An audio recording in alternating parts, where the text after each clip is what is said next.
जी नमस्कार, सत श्री अकाल, आदाब। आप जुड़ चुके हैं हमारे साथ आवाज़ एंटरटेनमेंट के माध्यम से हमारे show live with team Arora, जो कि इस साल का पहला शो है 2025 का। आप सभी का बहुत-बहुत स्वागत है। और जैसे कि आप जानते हैं, हमने लास्ट वीक जैसे शो किया था 2024 के बारे में हमने बात की थी, और इस बार हम बात करेंगे, जो हमारे एक्सपर्ट से बात करेंगे जो 2025 की वो क्या प्रेडिक्शंस देखते हैं। उससे पहले मैं कुछ बात करना चाहूँगा, जो 2024 में हमने चेंजेस देखी वो काफ़ी यूनिक थी, जो बाकी सालों में हमने कभी देखी नहीं है। हमने सबसे हाई इंटरेस्ट रेट भी 2024 में देखा। फिर हमने इंटरेस्ट रेट को डाउन जाते हुए भी देखा, जो रेट कट से ऑलमोस्ट 1.5% के करीब रेट कट हुए। उसके बाद हमने काफी चेंजेस जो है बेनिफिट देने के लिए जो लोगों को वो देखी हमने। जैसे कि हम बात करें कि 20% डाउन पेमेंट जो हम कर रहे थे, मिलियन से ऊपर की हमें करनी पड़ती थी, वो मिलियन से 1.5 के ऊपर हमने चेंज देखी। फिर उसके बाद हमने चेंज देखी, जो टेन्योर है वो 25 से 30 ईयर्स का किया गया। सो ऐसे अगर हम बात करें रेंटल के ऊपर थोड़ा हमने प्रेशर देखा, क्योंकि इमिग्रेशन थोड़ी कम हुई है, उसके कारण भी थोड़ा प्रेशर पड़ा। और 2024 जो है वो काफ़ी स्ट्रगलिंग वैसा ईयर लोगों के लिए रहा।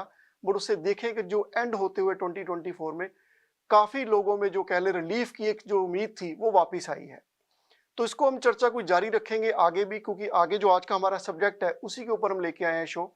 Will it be easier for Canadians to buy home in 2025? इसी के ऊपर हम एक्सपर्ट्स की बात करेंगे। और एक्सपर्ट से पहले मैं वेलकम करना चाहूंगा हमारे broker of record Praveen Arora ji का, और साथ में हमारे रीसेल एक्सपर्ट दिनेश अरोड़ा जी का, और साथ में खुशी जी का भी मैं स्वागत करना चाहूंगा प्री कंस्ट्रक्शन की तरफ से। आप सभी का बहुत बहुत स्वागत है। थैंक यू दीपक। हम आप सभी की तरफ से हमारे सभी व्यूअर्स को नए साल की बहुत बहुत शुभकामनाएं। आई थिंक नए साल का जैसे हम ये सबसे पहला शो कर रहे हैं, तो नए साल की सभी को बहुत बहुत शुभकामनाएं। और हम आशा करते हैं कि ये जो आने वाला साल है ये सभी के लिए अच्छा रहेगा। जी। प्रवीण जी, जैसे कि हमने बात कर रहे हैं कि 2025 के ऊपर बहुत सारे लोगों की उम्मीदें टिकी हुई हैं, क्योंकि बहुत सारे लोगों ने स्ट्रगल किया है 2024 में। कुछ लोग बाय करने के लिए उम्मीद से बैठे हैं, कुछ लोग सेलर अच्छी प्राइस लेने की उम्मीद से बैठे हैं। तो इसी के ऊपर हम आज का आपकी राय लेना चाहेंगे। जैसे कि 2025 में आपको क्या लगता है, जो इन्वेंट्री का नंबर है वो काफी इंपॉर्टेंट रोल प्ले करता है मार्केट में, क्योंकि इन्वेंट्री से ही आपकी डिमांड ज्यादा होती है या कम होती है। अगर इन्वेंट्री कम है तो डिमांड ज्यादा होगी, डेफिनेटली सप्लाई एंड डिमांड का एक फॉर्मूला है। तो आपको क्या लगता है कि जो इन्वेंट्री है इस साल वो कैसी रहेगी? दीपक देखो, जो अगर हम बात करें, जैसे ये नॉर्मल बात है कि दिसंबर के मंथ में हमेशा इन्वेंट्री नीचे चले जाती है, और जो कि इस साल भी हुआ। इस साल भी आई थिंक ये जो नंबर है काफी नीचे गया जी। इन्वेंट्री का दिसंबर के मंथ में। अब जनवरी के फर्स्ट वीक से मार्केट में जो इन्वेंट्री है वो आनी शुरू होगी। तो जो ये वाला साल लगता है 2025 का, इसमें भी मेरे को अभी इन्वेंट्री नीचे ज्यादा जाती नजर नहीं आ रही। उसके दो तीन रीजंस हैं क्यों इन्वेंट्री नीचे ज्यादा नहीं जाएगी। हालांकि हमें लग रहा है, आगे चल के हम चर्चा करेंगे नंबर ऑफ सेल्स के बारे में भी। जी। एक तो सबसे पहली बात ये है, इन्वेंट्री का नीचे ना जाने का जो कारण मेरे को लग रहा है कि बहुत से ऐसे लोग हैं जो 2024 में भी अपनी प्रॉपर्टीज को सेल नहीं कर पाए फॉर सम रीजन। कई बार उनकी प्राइस की एक्सपेक्टेशन मीट नहीं हुई, कई बार जो बायर्स हैं वो प्रॉपर्टी की फाइनेंसिंग के लिए क्वालिफाई नहीं हो पा रहे थे, कहीं ना कहीं अप्रेजल्स के भी कुछ इशू रहे 2024 की बिगिनिंग में। हालांकि बाद में जाकर अप्रेजल्स का इशू कम हो गया। तो काफी लोग हैं जो 2024 में प्रॉपर्टीज को नहीं बेच पाए, और जब 2023 में भी नहीं बेच पाए, तो उन सभी को एक ये बात थी कि जब इंटरेस्ट रेट नीचे जाएगा तो हम अपनी प्रॉपर्टीज को मार्केट में लेकर आएंगे, क्योंकि उनके जो लाइफ इवेंट्स हैं उनको होता है कि उनको प्रॉपर्टी सेल करनी ही है। तो जो ऐसे लोग हैं, मुझे वो लग रहा है कि 2025 में एक तो वो भी मार्केट में आएंगे। दूसरी बात एक ये है कि जैसे हम शो से पहले डिस्कस कर रहे थे, आप बता रहे थे कि 2025 में काफी बड़ा नंबर है जो मॉर्गेज की बिल्कुल। रिन्यूअल्स का जी। है। जी। तो जो मॉर्गेज की रिन्यूअल्स का नंबर बढ़ा है, जिन लोगों की मॉर्गेज पहले काफी लो रेट के ऊपर है, तो अब ऑब्वियसली चाहे रेट कम भी हुआ है फिर भी उनके रेट में काफी चेंज आएगी। जी। अब जैसे कोई लोग हैं, जैसे एक एक 1.5% के ऊपर भी कईयों की मॉर्गेज है, बिल्कुल। तो अब अगर वो फिक्स पे भी जाते हैं तो 4% की रेंज में तो वो आएंगे ही फिक्स, आएंगे। बिल्कुल। अगर वो 4% की रेंज में आते हैं तो 2.5-3% का जो चेंज है, इससे ह्यूज चेंज उनके लिए। जी। तो वो लोग हैं, अब डिपेंड करेगा कि वो उस प्रॉपर्टी को उसको मेंटेन कर पाएंगे या उनको डाउन साइज करना पड़ेगा या कुछ ऐसी चीज है, तो उन लोगों का भी मार्केट में आना ऑब्वियस है। तीसरी बात एक ये है कि जो रेंटल मार्केट है उसके बारे में हम आगे जाकर चर्चा करेंगे, उसका भी मार्केट के ऊपर कुछ इम्पैक्ट हमें देखने को नजर आ रहा है। तो उसकी वजह से हो सकता है कि जो इन्वेस्टर्स है, इन्वेस्टर्स का नंबर भी चेंज हुए। जी। तो ये सारे जो फैक्टर्स हैं वो मुझे लग रहा है कि इन्वेंट्री को शायद ज्यादा नीचे नहीं जाने देंगे। इन्वेंट्री का नंबर तो मेरे को लग रहा है कि दीपक ऑलमोस्ट सेम रहेगा जी। जो 24 में रहा है। जी। नीचे जाने वाली बात मेरे को नजर नहीं आ रही। हाँ, उसके बिना इंटरेस्ट रेट जो जैसे आप बात कर रहे हो कि एक्सपेक्टेड है नीचे जाने का, उसका मार्केट के ऊपर इम्पैक्ट तो जरूर आएगा। वो शायद इन्वेंट्री के नंबर पे कोई ज्यादा चेंज ना लेकर आ सके, पर जो बाकी के फैक्टर्स हैं मुझे लग उसमें रहा है वो कि शायद उस पे चेंज आएगी जी। आने वाले साल में। दिनेश जी, अगर आपसे मैं पूछूं, जो प्रवीण जी बता रहे हैं इन्वेंट्री के बारे में, सेल्स के जो नंबर्स है, क्योंकि सेल्स के नंबर भी काफी इंपॉर्टेंट है मार्केट को मूव अराउंड करने के लिए। अगर सेल नहीं हो रही तो इन्वेंट्री भी मैटर नहीं करती। आपको क्या लगता है, जो सेल है वो ऊपर जाएगी इन नंबर से या कम होगी? देखो, जो अभी मार्केट की प्रिडिक्शन लग रही है, पहले जो रेट ऑफ इंटरेस्ट एक बार जैसे अभी हम डिस्कस कर रहे थे 2024 में, वो काफी पीक तक चला गया। जी। उसके बाद रेट के कट्स आने शुरू हुए, और जैसे जैसे रेट के कट्स आए, थोड़ा लोगों में कॉन्फिडेंस बढ़ा उन चीजों को लेके। और इसके साथ साथ दूसरी चीज ये है कि जैसे गवर्नमेंट में थोड़ा सा मार्केट को पुश करने के लिए उसमें चेंजेस की, जैसे अभी हम डिस्कस कर रहे थे कि जो अमोर्टाइजेशन है वो बढ़ाई, जो पहले 10% डाउन पेमेंट की उसकी लिमिट मिलियन से बढ़ा के इन्होंने 1.5 कर जी। दी। तो वो 15 दिसंबर से चीजें इंप्लीमेंट होनी शुरू हुई हैं। उसके बाद थोड़ी सी वेकेशंस, ये हॉलीडे सीजन शुरू हो गया, थोड़ी इन्वेंट्री भी कम थी। अब वो लोग अपने नंबर को अंडरस्टैंड करेंगे, और डेफिनेटली है इसका थोड़ा पॉजिटिव इम्पैक्ट तो आएगा। जी। और अगर इस साल हम देखें तो इस साल रफली नवंबर तक अराउंड 64,000 के आसपास ट्रांजैक्शंस जो वो मार्केट में हुई हैं। होल ईयर की? और नवंबर तक इतनी थी, नवंबर और तक अगर हम रफली लेके चलें तो दिसंबर में 4-1 हजार ट्रांजैक्शंस जो हैं वो और हो गई ऐड अप होंगी। होंगी। और हाँ, उनका भी आ जाएगा, 1-2 वीक के अंदर वो फाइनल स्टैट्स आ जाएंगे। तो जो नंबर है वो 67-68,000 के आसपास रहेगा। जी।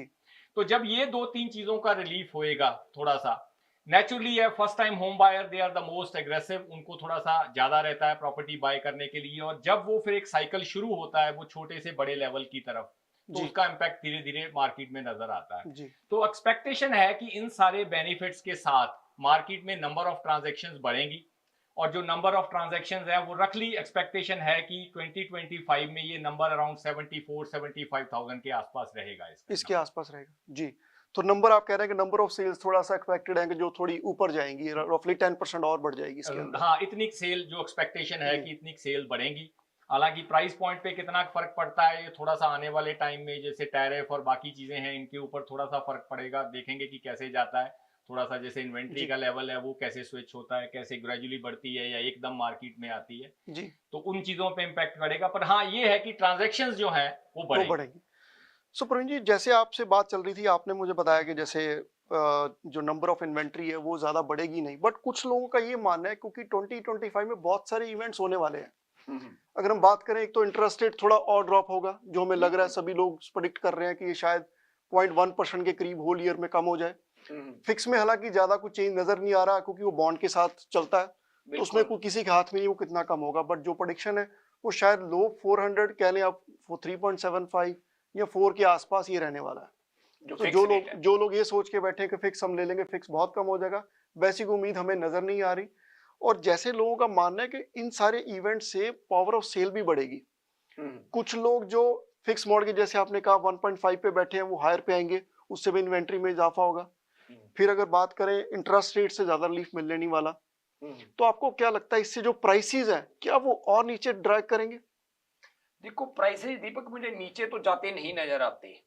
उसका कारण एक क्या है, नीचे ना जाने का कारण क्या है, क्योंकि मार्केट में अगर हम बात करें लो राइज की, जी। तो लो राइज की जो नई कंस्ट्रक्शन है वो कोई बहुत ज्यादा अवेलेबल नहीं है। जी। और जैसे पिछले कुछ दिनों में काफी बिल्डर्स के साथ बात हुई, हमने एक पिछले शो में भी बात की थी, जो बिल्डर्स हैं उनके पास एक ऑप्शन क्या होती है कि वो मार्केट में प्रोडक्ट को तब लेकर आते हैं जब उनको लगता है कि मार्केट में उनका प्रोडक्ट इजीली एक राइट प्राइस के ऊपर बिकता है। जी। क्योंकि उनकी एक लैंड की वैल्यू की होती है कि इतनी हमारी लैंड की वैल्यू है जी। और इतनी हमारी कंस्ट्रक्शन कॉस्ट है और इतना हमारा मार्जिन होना चाहिए। अगर उनको ये लगता है कि ये अगर वो सामान को मार्केट में लेकर आते हैं और एक सर्टेन नंबर ऑफ यूनिट्स को मार्केट में सेल नहीं कर पाते, तो उनको कंस्ट्रक्शन करने की वायबिलिटी नहीं नहीं बनती। मिलती। ऐसा नहीं है कि एक सब डिवीजन में उन्होंने मान लो 200 घर हैं, अगर उनके 40 घर बिके और केला 40 को अब बनाए, 40 को एक साल बाद बनाए, ऐसी उनके लिए पॉसिबिलिटी नहीं होती। उनकी जो कंस्ट्रक्शन कॉस्ट है या जो सारी चीजें, वो एक सर्टन सिस्टम के राउंड ही बनती है। बिल्कुल कि भी हम इतनी प्रॉपर्टीज बनाएं, इतनी का हम बनाएंगे तो हमें जो कंस्ट्रक्शन कॉस्ट है तब ये हमारी वायबिलिटी बनती है। तो मुझे जो लग रहा है कि जो बिल्डर की तरफ से है वो मार्केट में कोई बहुत ज्यादा इन्वेंट्री का नंबर मेरे को नहीं है। नजर नहीं आ रहा। अब बात ये है कि जो दूसरे लोग हैं, बहुत से लोगों ने दीपक पिछले साल में अपनी प्रॉपर्टी सॉरी अपनी बाइंग को होल्ड किया हुआ था। जी। कुछ तो मॉर्गेज के लिए क्वालिफाई नहीं कर पा रहे थे, इसलिए उन्होंने होल्ड किया हुआ था। कुछ लोग इस डर के वजह से बाय नहीं कर रहे थे कि पता नहीं मार्केट में आने वाले टाइम में क्या होगा। अब वो जो सारी डस्ट है वो मार्केट में सेटल होती जा रही है, तो उसकी वजह से बायर मार्केट में एक्टिव होएगा। बायर मार्केट में एक्टिव होएगा, नई इन्वेंटरी है, उसका नंबर है ना तो को बहुत ज्यादा बढ़ेगा ना वो नीचे जाएगा। जी। तो मुझे जो लग रहा है कि प्राइसेस के ऊपर कोई आने वाले साल में कोई प्रेशर नहीं मेरे को नजर आ रहा। हालांकि जैसे इकोनॉमिस्ट कई प्रोडिक्ट कर रहे हैं, हो सकता है कि आने वाले साल में प्राइस है वो जो 5-7% की हम बात कर रहे ग्रोथ। थे जी। हाँ, इतनी कि फ्री होल्ड में 5-7% जो फ्री होल्ड है, लो राइज है, शायद जी। उसमें प्राइसेस की ग्रोथ चेंज नजर आ आए। जाए, जी। बढ़ जाए वो प्राइसेस उसके। शायद कॉन्डो मार्केट में भी थोड़ी सी 2-3% की उछाल देखने को मिले। कॉन्डो मार्केट में भी वो चेंज आ जी। सकती है। खुशी, आपसे मैं पूछना चाहूंगा, जो प्री कंस्ट्रक्शन की मार्केट है, क्योंकि वो काफी डिफरेंट बिहेव करती है, राधा अगर रीसेल बिहेव करती है तो जाके प्री कंस्ट्रक्शन चलती है, आपको उसमें क्या लगता है, इसमें कैसी एक्टिविटी रहने वाली है 2025 में? देखिए दीपक जी, अगर हम 2024 का पूरा डेटा निकालेंगे तो प्री कंस्ट्रक्शन में अगर हम जीटीए की बात करते हैं तो जीटीए में ज़्यादातर जो प्रॉपर्टीज सेल हुई हैं वो सारी ही आपके 1.5 के अंडर हुई हैं। जी। बहुत ज़्यादा हाई प्राइस पे प्रॉपर्टीज नहीं बिकी हैं। और अगर हम जीटीए से बाहर की बात करते हैं तो एवरेज प्राइस जो रहा है वो अंडर मिलियन रहा है। जी। सेम ही चीज़, सेम ही डेटा हम इस बार भी उम्मीद कर रहे हैं कि 2025 में प्राइस रेंज यही रहने वाला है, बहुत ज़्यादा ऊपर नहीं जाएगा। जो जीटीए के अंदर अगर हम सेल देख रहे हैं तो ज़्यादातर सेल जो होगी वो लो राइज की होगी और प्राइस जो रहेगा अंडर 1.5 ही रहेगा। और अगर हम जीटीए के बाहर देखें तो अंडर 1 मिलियन रहेगा। 900 की रेंज में डीटैच हाउसेस के प्राइस को हम मान के चल सकते हैं कि यही कैटेगरी में लोग बाय करेंगे प्रॉपर्टीज को। जी। सो आपको लगता जी, है कि जो मिलियन तक की रेंज है उसमें ज्यादा मूवमेंट नजर आएगी प्री बिल्कुल। कंस्ट्रक्शन में भी? हाँ जी, बिल्कुल। लोगों को ये भी है कि एक माइंडसेट बना हुआ है, 1 साल से वो देख रहे हैं मार्केट में बहुत चेंज आया है, तो आने वाले टाइम भी इम्पैक्ट ज़रूर पड़ेगा प्रीवियस मार्केट का इस मार्केट पे। जी। जी। प्रवीण जी, जैसे कि हम बात करें प्रेडिक्शंस की, जो बायर और सेलर जो साइडलाइन हुए हैं इस टाइम पे, अगर हम देखें, कुछ सेलर ये वेट कर रहे हैं हम 2-3 महीने ठहर के आएंगे, हमें प्राइस ज्यादा मिल जाएगी। कुछ बायर ये सोच रहे हैं हम स्प्रिंग में जाएंगे, स्प्रिंग में जो लग रहा है हमारी प्रेडिक्शन भी ये कह रही है कि स्प्रिंग मार्केट थोड़ी बेटर होगी। तो क्या प्राइस में जो बेनिफिट मिलने वाला है वो बायर को मिलने वाला है कि या सेलर को मिलने वाला है? दीपक, एक चीज मैं यहाँ पे क्लियर करनी चाहूंगा कि अगर तो कोई भी सेलर ये एक्सपेक्ट कर रहा है कि मार्केट में जैसे पहले मतलब ग्रोथ हुई थी कि एवरी मंथ 5-5% की ग्रोथ, जी। एवरी वीक 5-5% की ग्रोथ, ऐसा टाइम शायद इतनी जल्दी नहीं आएगा। जी। मतलब आने को आ सकता है क्योंकि ये हिस्ट्री कई बार रिपीट हुई है मार्केट में, पर इतनी जल्दी नहीं आएगा। जी। क्योंकि ये जो चीजें होती हैं, अगर हम बात करें जो मार्केट में 21-22 में प्राइसेस बढ़े थे, वो एक दिन का नतीजा नहीं था। वो अगर आप पीछे हिस्ट्री देखें, 89-90 के बाद जाकर जो मार्केट है एकदम जो सबसे ज्यादा बढ़ी थी वो 20-21-22 में जाकर बढ़ी। जी। वो जो मार्केट है, अदरवाइज वो क्यूमुलेटिव इफेक्ट था over the period of time. 90 के बाद अगर हम 2020 की बात करें तो बेसिकली 30 साल लगे उन चीजों को मार्केट में बिल्डअप होने के लिए। इमिग्रेशन बिल्डअप हुई, बड़ी और चीजें हुई, प्राइसेस बढ़ते रहे। ऐसा नहीं कि उस टाइम में 30 सालों में प्राइसेस नहीं बढ़े, बट वो चीजें जब एक्यूमुलेट होती रहती है तो उनका मार्केट के ऊपर एकदम इम्पैक्ट नजर आता है। और वो जो चीज थी उसमें कोविड ने पार्ट प्ले किया, बड़ी चीजों ने पार्ट प्ले किया। लोगों के पास कुछ सरप्लस मनी आया, इंटरेस्ट रेट लो हुआ, लोगों के पास मतलब काफी टाइम मॉर्गेज की पेमेंट्स नहीं करनी थी। There were so many factors. तब जाकर वो हमें एक साइकिल देखने के लिए आई जिसमें कुछ लोग बेनिफिट ले पाए और बहुत से लोग बेनिफिट नहीं ले पाए। अब अगर हम उस साइकिल को सोचकर बैठ जाएं कि हाँ जी ऐसी साइकिल फिर आएगी तब हम प्रॉपर्टी बेचेंगे, शायद मुझे वो कोई वाइज डिसीजन नहीं लगता, क्योंकि अगर आप उस चीज की होप में अपनी बाकी सारी चीजें इग्नोर कर रहे हो, उससे ज्यादा आप अपना और चीजों का डैमेज कर लेते हो। आप अगर मार्केट को हमेशा जो असेस करें वो इस बेस के ऊपर असेस करें कि मार्केट में एक नॉर्मल 4 से 5% की ग्रोथ होती है साल में जी, और वो जो 4 से 5% की ग्रोथ है उसमें कम से कम 1.5-2% की इन्फ्लेशन होती है जी, ठीक है। तो वो जो नेट ग्रोथ होती है मार्केट में वो 3-4% की ग्रोथ ही है जो बिल्कुल। एक्चुअल ग्रोथ होती है। अब 3-4% की ग्रोथ के लिए अगर कोई वायबिलिटी बनती है, एक साल वेट करना या नहीं करना वो आपको अपनी फाइनेंशियल सिचुएशन बेटर आप जज हो, पर मेरे को ऐसी कोई भी चीज आज तक समझ नहीं आई और जा कोई मुझे ऐसा मैजिक नहीं नजर आया कि अगर हम सोचेंगे ये 3-4% के पीछे हम अगर एक साल हम वेट करते हैं तो बाकी चीजें बहुत बेटर हो जाएंगी। जी, तो मेरा ये जो मानना है कि जब भी आपकी रिक्वायरमेंट है बाइंग सेलिंग की, आप उसको मार्केट के हिसाब से हमेशा ट्रांजैक्शन करें। ऐसा बिल्कुल मत सोचें कि हाँ जी जब प्राइस बढ़ जाएगा हमें इस चीज का बेनिफिट मिल जाएगा। वो जो एक साइकिल होती है ना मार्केट की जी। दीपक, वो एक बड़ी शॉर्ट साइकिल होती है, उसमें भी डिसीजन लेना बड़ा मुश्किल होता है। उसमें डिसीजन इसलिए लेना मुश्किल होता है कि एक आप लगातार देखते आ रहे हैं कि हर महीने प्राइस बढ़ रहा था। पिछले महीने आप देखते हो कि दिनेश ने घर बेचा है जी 9.5 लाख का, दीपक का बिक गया मिलियन का, अब आगे खुशी का आप उस टाइम पे भी आपके लिए डिसीजन लेना बड़ा मुश्किल था, होता बिल्कुल है। बिल्कुल। ऐसा मत सोचो कि जब मार्केट ऊपर जाती है आप उसको हमेशा कैश कर पाओगे।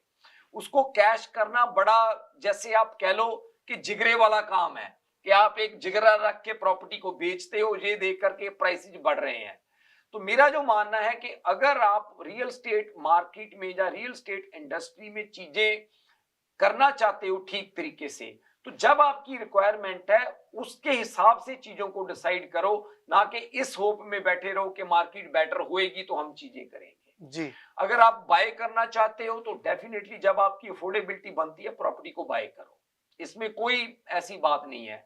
और अगर आपने सेल करना है, आपका कोई लाइफ इवेंट है या और कोई चीजें हैं जिनकी वजह से आप सेल करना चाहते हैं, तो उन चीजों को उसके टाइम के मुताबिक करो। ऐसा मत सोचो कि मार्केट में दोबारा वो साइकिल आएगी।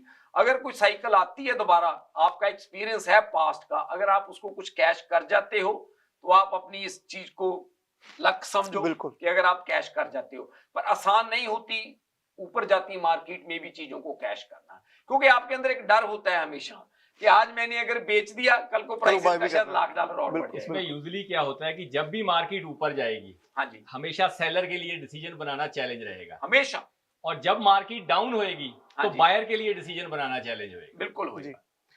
तो बात करें अगर कैनेडियन हिस्ट्री की बात हो रही है तो 89 में मार्केट क्रैश हुई थी काफी रियल एस्टेट की, उसके बाद जो बाउंस बैक हुई थी वो 2001 में वो सेम प्राइस देखने को मिले थे ऑलमोस्ट 12 साल के बाद। हाँ जी, सो इस पे ब्रेक का टाइम हो चुका है। प्रवीण जी से इसके बारे में पूछेंगे, ये क्या सोचते हैं इस टाइम कितना टाइम लगेगा? तो अभी गए अभी आए। अगर आपको दुबई या मिडल ईस्ट नुमा जेवरात की तलाश है तो आपको दूर जाने की बिल्कुल जरूरत नहीं। आज ही हमारे मिसिसागा रिचवे स्टोर तशरीफ लाइए। अल करम jewellers.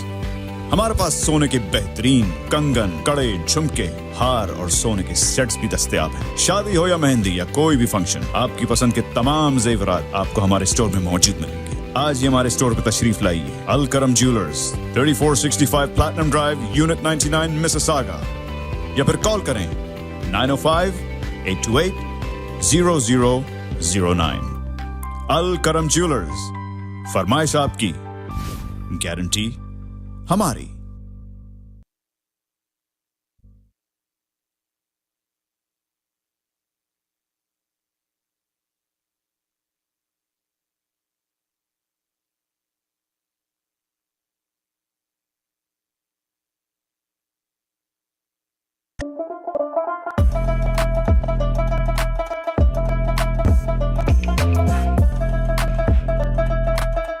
Chai Social, the best kadak chai in town.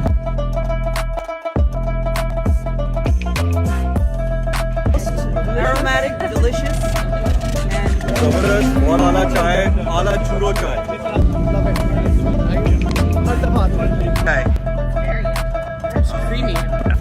भी बहुत अच्छा था, कंसिस्टेंसी भी अच्छी थी और ठीक thank you. Pieces and double that. I come here. My husband comes here every day. Oh, thank you. Very refreshing. I love it. चाय आपकी बहुत जबरदस्त, बिल्कुल घर वाली चाय, कड़क चाय का मजा लेता हूँ, घर वाली चाय।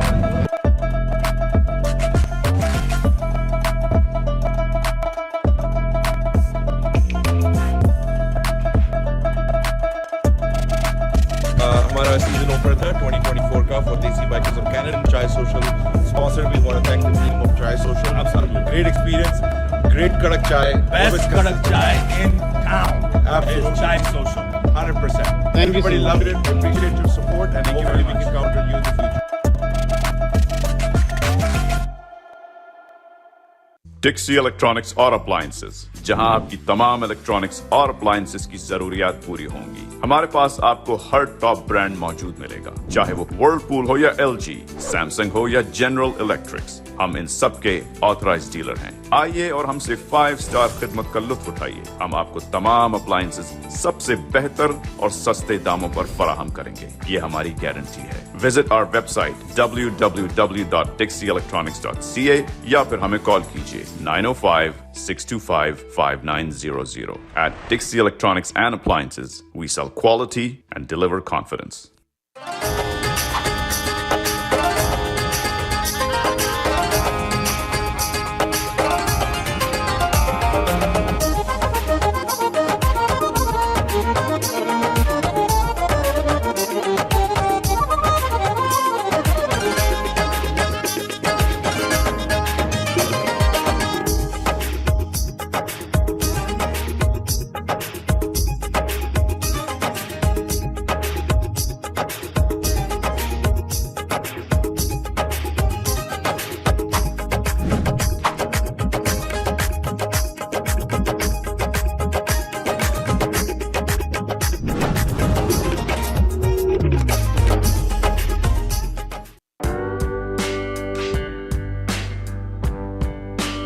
कनाडा में बढ़ती हुई महंगाई, जराइम में बेहद इजाफा, घरों की आसमान को छूती कीमतें, स्कूल में छोटे बच्चों की फौहश सेक्स एजुकेशन। ऐसा क्यों? कौन जिम्मेदार? लिबरल पार्टी, कंजर्वेटिव पार्टी या दोनों? इन जैसे मसाइल के हल के लिए 2020 में मारूफ न्यूरोलॉजिस्ट डॉक्टर राणा ने सेंट्रिस्ट पार्टी की बुनियाद रखी। सेंट्रिस्ट पार्टी हम सबकी आवाज है। आप भी सेंट्रिस्ट पार्टी में शामिल होकर हमारा साथ दें। मजीद तफसीलात के लिए centristcanada.ca विजिट करें। जी, आप सबका एक फिर से स्वागत है हमारे show live with team Arora. Break पे जाने से पहले हम बात कर रहे थे रियल एस्टेट 2025 के बारे में। अपनी चर्चा को जारी रखेंगे। प्रवीण जी से पूछेंगे उनका 2025 में जो हमने 2022 की स्टार्ट में प्राइसेस देखे हैं, तो बहुत सारे लोगों का सवाल है कि वो प्राइस कब वापस देखने को मिलेंगे, तो उसमें जानेंगे प्रवीण जी की राय। प्रवीण जी, आपको क्या लगता है जो 2025 का बूम था, वो प्राइस जो देखे हैं लोगों ने, कईयों ने बाय किए हैं, कईयों ने सेल किए हैं, वो जो प्राइस थे वो कब आ सकते हैं दोबारा वापस? देखो, सबसे पहली बात तो ये है कि दीपक, आज हम देखें कि आज हम मार्केट में कहां पे खड़े हैं। जी, आज हम जो 2021 में प्राइसेस थे, हम आज उस लेवल पे खड़े हैं। जी, एक सिंपल सी बात है, अगर किसी ने प्रॉपर्टी बेचनी है या खरीदनी है, जो उनको एक रफ अगर आइडिया वो लेना है, तो वो 2021 की मार्केट का हिसाब किताब देख ले। That's where we are. जी, मतलब जो उसके बाद की ग्रोथ हुई थी 21 के बाद की ग्रोथ, वो आप ये कह सकते हो कि वो सारी ऑलरेडी एडजस्ट हो चुकी है। और अगर दीपक हम देखें, हिस्ट्री है वो हमेशा रिपीट होती है। 89-90 में 40% प्राइसेस का ड्रॉप हुआ था जी, 40%। और उसको जैसे आप बता रहे हो, रिकवर होने के लिए तकरीबन 10 से 12 साल का टाइम लगा था जी, उस मार्केट को रिकवर होने के लिए। और अब मार्केट है वो 25 to 30% ड्रॉप हुई है, डिपेंडिंग ऑन द एरियाज। कहीं पे 25% ड्रॉप हुई है, कहीं पे 30% ड्रॉप हुई है, राइट। तो कहने का मतलब ये है कि अगर हम 89-90 की बात करें तो 3-3.25% की रिकवरी हुई जी, जो वो मार्केट थी एवरेज जी एवरेज, जी जो हमने नंबर पहले कैलकुलेट किया 5 में से 1-2% की इन्फ्लेशन, 3-3.5% की रिकवरी है वो, बिल्कुल ठीक है कि नहीं। अगर हम 3-3.5% की जो नेट रिकवरी है, अगर हम उसको आज लेते हैं तो वही 8-9 साल का टाइम रहेगा इसको रिकवर होते सो आपका कहना है कि by 2030 we will see these prices again 2030 में। ऐसा मत सोचे कि हाँ जी कल को हो जाएंगे, एक दो यस साल कल को प्राइसेस आज से बेटर जरूर होंगे, पर ऐसा नहीं है कि वो 20% अप चले जाएंगे या 25% अप चले जाएंगे। जी एक चीज मेरे को यहाँ थोड़ी सी लग रही है कि जो वो टाइम जो अभी पीछे आया, जैसे जिसमें मतलब काफी हैवी ग्रोथ हुई है, जो एक्सपोनेंशियल ग्रोथ हुई है मार्केट में, एक चीज मेरे को लग रही है अगर वो फैक्टर काम करता है तो मे बी थोड़ा टाइम ये अर्ली हो कम हो सकता है। डिपेंड वो करता है इमिग्रेशन पॉलिसीज के ऊपर। बिल्कुल जैसे उस टाइम पे इमिग्रेशन एक स्टूडेंट्स की काफी ज्यादा हुई, फिर बीच में अभी इन्होंने चीजें चेंज कर दी हैं। अभी सुनने में आया अभी 2025 में ये कुछ नई चेंजेस लेके आ रहे हैं, उसमें 2-3 चीजों पे इन्होंने फोकस रखा है कि जो कंस्ट्रक्शन के स्किल वर्कर हैं उनको प्रेफरेंस दी जाएगी पीआर देने के लिए। इसके अलावा नैनी, केयर गिवर, उन प्रोफेशंस को प्रमोट किया जा रहा है। स्किल ट्रेड्स तो बेसिकली ये क्या कर रहे हैं, ये शायद डिसीजन अच्छा हो सकता है कि एक स्टूडेंट की कैटेगरी अगर कम की है तो पीआर बढ़ाई है, तो PR sometime they come with the family, तो यहाँ पॉपुलेशन बढ़ेगी, हो सकता है डिमांड भी बढ़े उस चीज की वजह से। तो अगर इस तरह का कोई पॉलिसी लेके आते हैं और वो पॉजिटिव इंपैक्ट क्रिएट करती है, तो वो जो टेन्योर हम 6 से 7 साल का प्रेडिक्ट कर रहे हैं, हो सकता है वो 2 या 3 साल और शायद कम हो जाए। जी एक बात तो पक्की है दिनेश कि अगर देखो पीआर का नंबर्स बढ़ते हैं कंपेयर टू स्टूडेंट, तो हाउसिंग मार्केट की रिकवरी थोड़ा फास्ट हो जाएगी। क्योंकि जो पीआर लोग आते हैं वो थोड़ा उनका जो बाइंग का टाइम है वो शॉर्ट है, वो 3-4 साल में घर बाय कर जाते हैं। जब आप स्टूडेंट होते हो तो आपको एक लंबा टाइम लगता है घर बाय करने के लिए, क्योंकि स्टूडेंट से पहले आप परमानेंट होते हो, परमानेंट होने के बाद क्योंकि आप यंग एज में होते हो, आपकी फैमिली होती है, तब जाकर आप फिर आगे प्लान करते हो घर के प्रॉपर्टी लिए को बाय करने के लिए। जी यहाँ पर बात अगर करें इंटरेस्ट रेट, जो लोग सोच रहे थे इंटरेस्ट रेट कम होने से प्राइसेस ऊपर जाएंगे, यहाँ पर वो बात भी मानने वाली है कि पॉलिसीज भी मैटर करती हैं। गवर्नमेंट क्या पॉलिसीज लेकर आती है, उससे मार्केट में काफी बूस्ट मिलता है। तो इस चर्चा को हम जारी रखेंगे आगे खुशी के साथ। खुशी, आपको क्या लगता है जो प्री कंस्ट्रक्शन की मार्केट में कोई ऐसा प्रोजेक्ट है जो आज के लिए जो बायर साइडलाइन थे अब मार्केट में है, उनके लिए क्या बेनिफिट वो ले सकते हैं? जी बिल्कुल। मैं अपने व्यूअर्स को बताना चाहूँगी, एक प्रोजेक्ट बहुत ही अच्छा मैटमी का प्रोजेक्ट आया हुआ है, किचनर में है, ब्रिस्लियो के बिल्कुल पास में। ये प्रोजेक्ट, इसमें टाउन हाउसेज आ रहे हैं और डीटैच हाउसेज आ रहे हैं। प्राइस पॉइंट बहुत ही अच्छा है। टाउन हाउसेज 2 स्टोरी के ट्रेडिशनल्स हैं, वो स्टार्ट हो रहे हैं 700 की रेंज से, और जो डीटैच सिंगल कार गराजेज हैं वो 800 की रेंज से शुरू हो रहे हैं। बहुत सारे यूनिट्स इसमें रवीन लॉट के भी हैं, जो लोग प्रिवेसी चाहते हैं या ऐसे लोग हैं जिनको ये चाहिए कि व्यू अच्छा हो, तो वो भी उस तरह के भी इसमें लॉट्स अवेलेबल हैं अभी बिल्डर के पास। इसकी जो क्लोजिंग है वो बाय एंड ऑफ 2025 या अर्ली 2026 तक जाएगी। फ्लेक्सिबल है बिल्डर, प्लस इंसेंटिव्स बहुत अच्छे दे रहा है। फ्लेक्सिबल डिपॉजिट स्ट्रक्चर है, आपका लेवीज कैप्ड हैं, और बहुत ही अच्छी डील इसमें सिक्योर कर सकते हैं हमारे जो बायर्स हैं।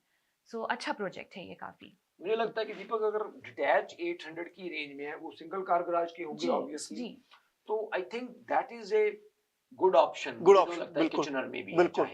किचनर यहाँ से कितना, ब्रैम्पटन में सागा से may be about 40 minutes, an hour drive या 45 मिनट्स, 45-50 मिनट्स। हाँ जी। और वो भी थोड़ा प्री कॉन में, थोड़ा आपको टाइम भी मिल जाएगा उसके टाइम लिए, भी चीजें मिल थोड़ी जाएगा। और किचनर एरिया काफी बूमिंग है इस टाइम। अगर वैसे देखा जाए ग्रोथ काफी ज्यादा अच्छी हो रही है वहाँ पे ऑलरेडी। मशीन का डिपॉजिट स्ट्रक्चर क्या है? भैया फ्लेक्सिबल है, बेसिकली ये अंडर 10% मांग रहे हैं और विद इन 6 मंथ्स आपको देना होता है।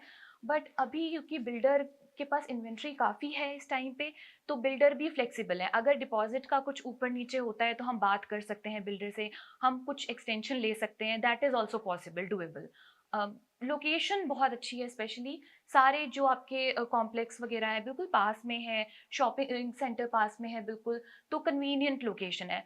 अच्छी बात यह है कि इसके मॉडल हाउसेस भी बने हुए हैं। थोड़े से जो उन्होंने पहले फेज़ लॉन्च किया था उसमें उन्होंने घर बनाए हुए हैं, तो अगर हमारे कोई भी बायर इंटरेस्टेड हैं उनको हम शो करा सकते हैं पहले प्रॉपर्टी को, फिर वो डिसीजन ले सकते हैं कि इनका प्रेजेंटेशन सेंटर भी है, तो हम वहाँ पे भी बिल्डर के साथ मीटिंग सेटअप कर सकते हैं। अब दीपक आप एक चीज देखो, जैसे ये खुशी अभी बता रही है कि 800 की रेंज में है ये जो सिंगल कार डिटैच होम जी, और यही सिंगल कार गराज के डिटैच होम अच्छी मार्केट में बिल्डर 1.2-1.25 तक बेचा है। बिल्कुल। अगर 1.2 का भी हम नंबर मानकर चलें तो रफली 40% के करीब 30% से ऊपर की जे ड्रॉप है। प्राइस का जी, एडजस्टमेंट है, बिल्कुल जो मेरे को लग रहा है। बिल्कुल और अगर हम 800,000 में अगर डिटैच की बात करें तो जो लॉट है सर्विस्ड, चाहे वो मेरा ख्याल इसका 27-28 फीट का भी अगर लॉट हो, जी तो वो सर्विस लॉट की कीमत ही कम से कम 5-6 लाख डॉलर 5 होगी, लाख की, बिल्कुल अगर आज की मार्केट में देखें तो। काफी तो जो कॉम्पिटिटिव प्राइस है जो मेरे हिसाब से, मतलब मुझे नहीं लगता कि शायद अगर आज की डेट में कोई भी बायर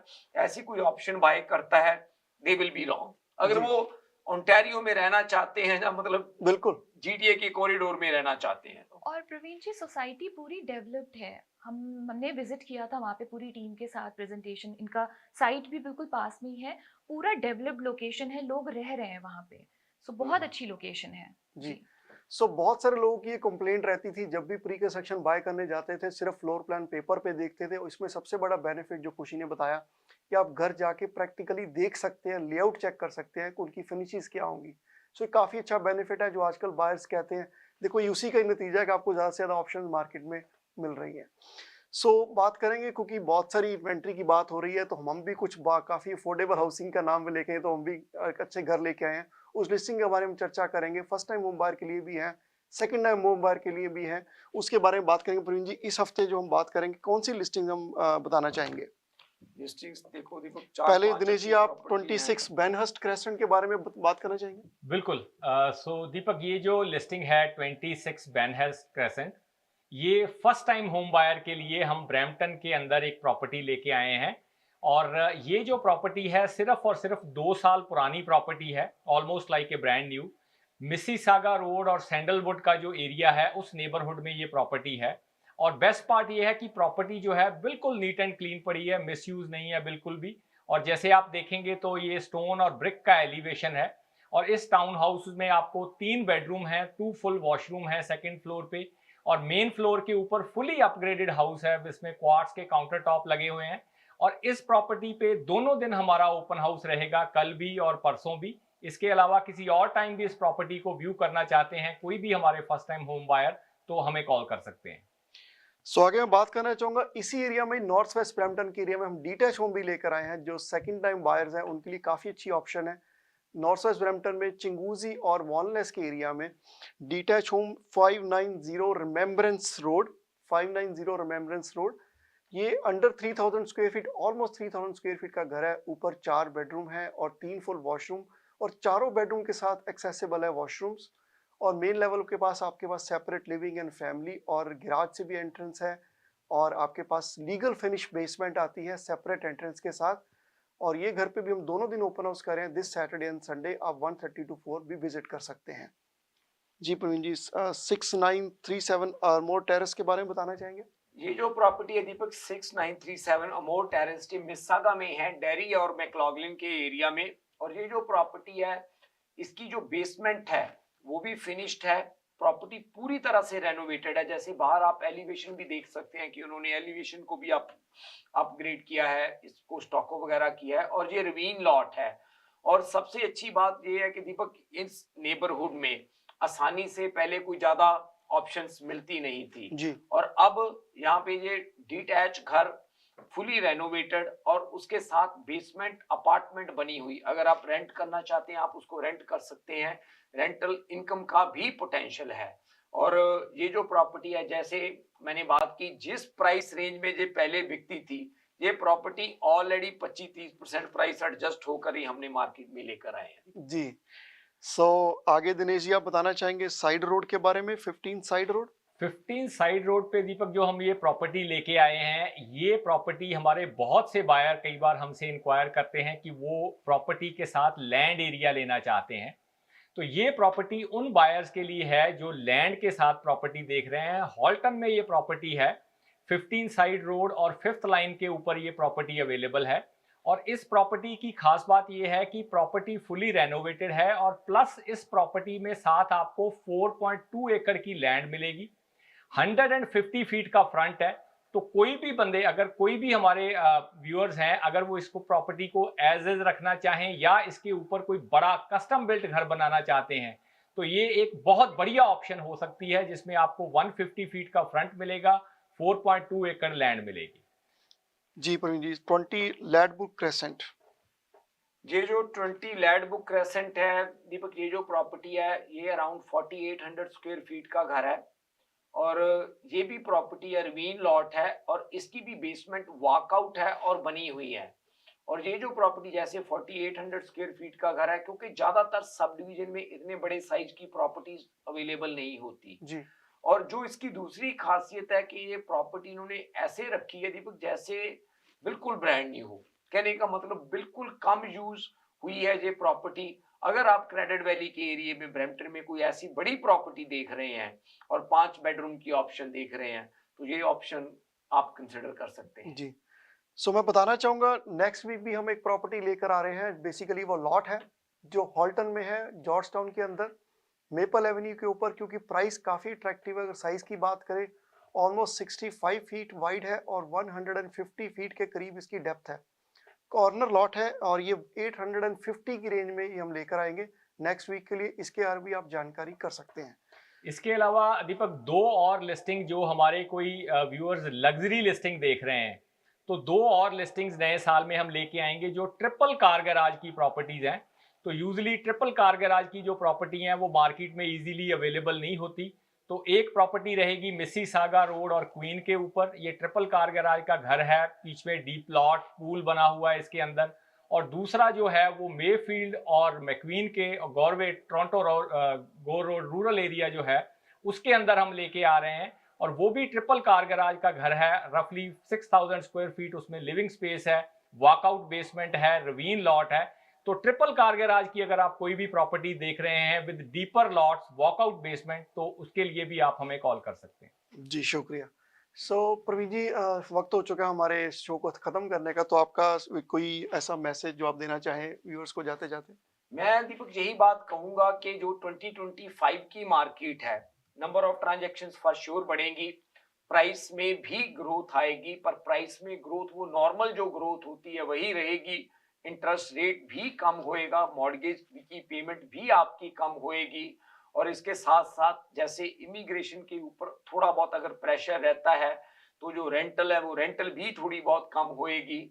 और जो इन्वेस्टर्स हैं हो सकता है कि उनका जो कह सकते हैं जो अपने क्या कहते हैं गैप है पेमेंट्स का और रेंट रेवेन्यू है उसमें जो गैप है वो थोड़ा बहुत गैप भी बढ़ सकता है। बट बिसाइड ऑल दो थिंग्स मार्केट में काफी चीजें अच्छी हो रही हैं और 1-2 चीजें मार्केट के अकॉर्डिंगली हमेशा चैलेंजिंग भी होती हैं। अगर आप 2025 में कोई भी रियल स्टेट की ट्रांजैक्शन करना चाहते हैं, चाहे वो बाइंग है, चाहे वो सेलिंग है, चाहे वो इन्वेस्टमेंट है, चाहे आप कुछ भी प्री कंस्ट्रक्शन में चाहे बाय करना चाहते हैं, एक बार हमारे साथ बात जरूर करें।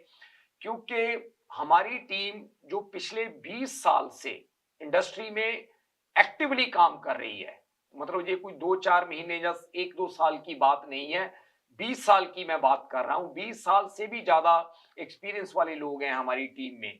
तो कहने का मतलब ये है कि हमने मार्केट की बहुत सी साइकिल्स देखी हैं और मार्केट की साइकिल्स को बहुत अच्छे तरीके से हम समझते हैं। तो जो हमारी नॉलेज है वो आपको एक ऐसी इंफॉर्मेशन देगी जो कि आपके लिए फॉर श्योर बेनिफिशियल होगी रियल स्टेट में कोई भी ट्रांजैक्शन करने के लिए। तो अगर आप चाहते हैं तो आप एक बार हमारे साथ मुलाकात जरूर करें। और जैसे हम हमेशा कहते हैं, एक ही प्रोफेशन है पूरे नॉर्थ अमेरिका में जिसकी कंसल्टेंसी टोटली फ्री है, तो उस चीज का फायदा आप बिल्कुल। सो हमारे से बात करने के लिए हमारा नंबर है 4169108923 या हमारी वेबसाइट पे भी जा सकते हैं teamaroda.com www.teamaroda.com। तो यहाँ वक्त होता है इजाजत का। अगले हफ्ते फिर मिलेंगे इसी दिन इसी समय। शुक्रिया।